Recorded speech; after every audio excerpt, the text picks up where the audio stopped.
ধান নিয়ে গল্প লিখতে হবে। তো খুব জটিলতা পড়ে গেলাম যে ধান নিয়ে কী গল্প লিখবো, কেমনি গল্প লিখবো। প্রথমে ভাবলাম যে ধানের দোকান, ধানটা সরি ধান বলি চাল বলি, এই চালটা কে কিনছে? আমি কিনছি। আমার কি গল্প আছে? আমার কি গল্প আছে? আমি যদি বাইচে থাকি, জীবিত একটা মানুষ থাকি, আমার তো গল্প আছে। ওটার জন্ম কিন্তু চাল থেকে হলো। তাহলে আমার যদি গল্প থাকে, তাহলে এই চালটা বাসায় যারা খাবে সবার গল্প আছে। তাহলে এই চালটি যারা খাবে প্রত্যেকেরই গল্প নিয়ে তো একটা সিনেমা হতে পারে। ওকে, আমার মনে শান্তি লাগলো না। চালটি কোন দোকান থেকে কিনলাম? তাহলে চালটি যে দোকান থেকে কিনলাম, ওই দোকানদারের কি গল্প আছে? ওই দোকানদারের কি একটি পরিবার আছে? ওই দোকানদার সৎ না অসৎ? গল্পটা ওই পর্যন্ত লম্বা করতে পারি চাইলে। ওই দোকানদারের দোকানে কি একটি কর্মচারী কাজ করে? সে কেমন থাকে? তাকে কয় টাকা বেতন দেয়? এটা কি চালের সাথে সম্পর্কিত নয়? আচ্ছা, তবুও পছন্দ হলো না আমার, এত দোকান পর্যন্ত আমি যাবো না। তাহলে কি হলো যে এই চালটা ওই বেটা কোত্থেকে গেছে? মিল থেকে আসছে একটা। ওই মিলে চালটা কি এরকম মোটা, এরকম বড় ছিল যেটাকে চিকন করা হয়েছে? তাহলে চাল চিকন মোটা করার আরেকটা সুযোগ তৈল। আচ্ছা, তবু পছন্দ হলো না।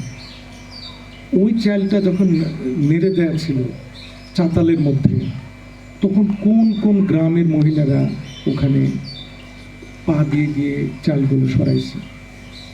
সেই মহিলাদের ওই দিনে সকালটা কেমন ছিল যেদিন সে চালে পা দিচ্ছিল? যদি 15 জন হয়, 15 জনের 15টা গল্প আছে।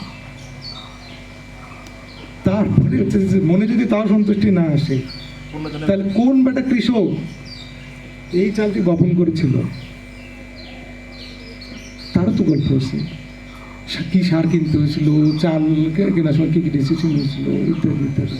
তারপরেও যদি মনে শান্তি না হয়, তাইলে পেন্টাগনে বাংলাদেশের হারিয়ে যাওয়া কত জাতের ধান এখন আছে সেটি নিয়েও গল্প হইতে পারে।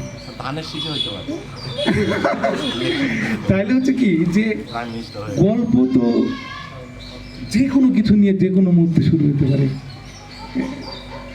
কিন্তু কথা হচ্ছে যে আমার পয়েন্ট অফ ভিউ দিয়ে আমি ঠিক করব যে আমি পেন্টাগনে আমার পুরনো হারিয়ে যাওয়া চালটা এখনো সংরক্ষিত আছে কিনা ওটি নিয়ে গল্প লিখবো, নাকি জমিতে সার দেওয়ার কারণে চালের কি হয়েছে সেটা লিখবো, মোটা চাল চিকন করার কারণে কি সমস্যা হচ্ছে ওইটা নিয়ে লিখবো, নাকি ওই চালে যে মেয়েটা চালে পা দিয়ে বেড়াচ্ছিল, মিল মালিক তার দিকে একটু মাথা চুলকে চোখ টিপে দিয়েছিল, ওইটা নিয়ে লিখবো।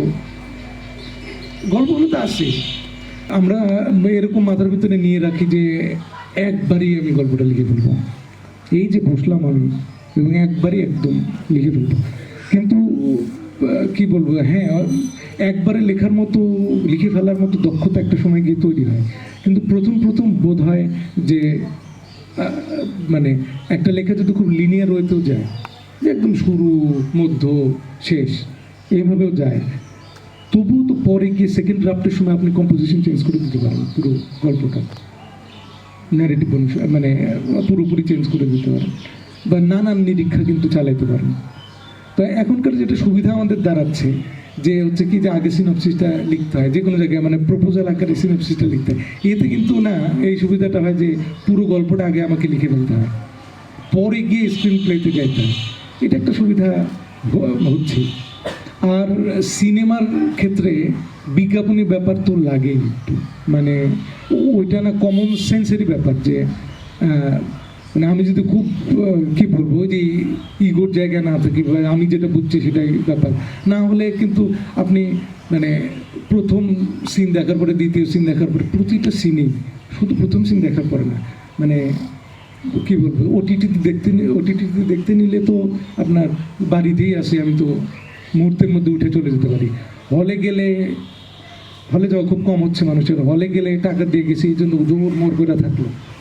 কিন্তু আলটিমেটলি তো ধরেন হলে গেলে অনেক বেশি চ্যালেঞ্জিং, কিন্তু বাড়িতে ওটিটিতে তো অত চ্যালেঞ্জিং না। তাহলে কিন্তু এই ব্যাপারটা যারা কমার্শিয়ালি কাজ করতেছে মানে ওদের মাথার ভিতরে 100 ভাগ রাখতেই হচ্ছে যে আমি শুধু এটাকে মানে ঔৎসুক্য বজায় রাখা বলে, এটা মঞ্চ নাটক এবং হচ্ছে ফিল্ম উভয় ক্ষেত্রে প্রযোজ্য, যে প্রতিটা মুহূর্তে আসলে সে খুব আরাম করে বসে নাই, সে আসলে এম করে দেখতেছে। এবং এটা তো একদম আদিকাল থেকে আসে যে হচ্ছে যে দর্শক মানে নাটকের সাথে কি বলবো এমপ্যাথাইজড হবে, মানে হচ্ছে কি যে ও হিরোরে হিরো মনে করবে, নিজেকে মনে করবে। তো এই শিল্পের প্রসেসটাই ভেতরেই না এই ব্যাপারটা ন্যাচারালি থাকে।